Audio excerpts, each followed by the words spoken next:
Hey friends, if you wish to fix session 1 initialization failed blue screen of death error on your Windows computer, then please watch this video. I will guide you through the resolutions.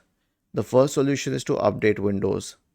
Right click on the start button, select settings from the menu, go to the Windows Update tab on the list on the left hand side, click on check for updates in the right pane. The next solution is to check for incompatible drivers. How would you do that?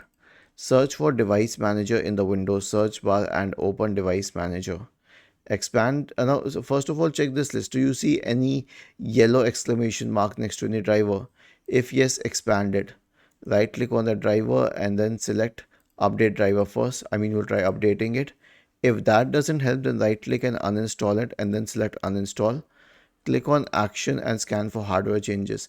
So reinstalling a driver helps in the event of an incompatible driver, and I'll tell you why. Because if it is incompatible, it will be removed from the system, and if it is really compatible, only in that case will the system re-recognize it. The next one is to unplug peripherals. How would you do that? So if you have peripherals like printers, scanners, cameras, then they push their own drivers to the system, and that gets into conflict with the existing drivers on the system. So to counter that, you can try unplugging peripherals and then checking what happens.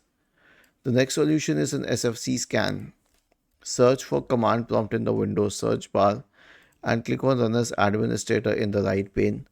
Type the command sfc space / scan now and hit enter to invoke the SFC scan. And the last one is a check the scan. Okay, search for command prompt in the Windows search bar and click on run as administrator.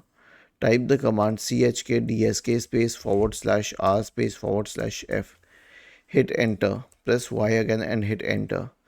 Was this helpful? If yes, then please subscribe to the channel. If not, then let us know in the comment section of the video on how we could help you further. Thank you for watching this video and have a nice day.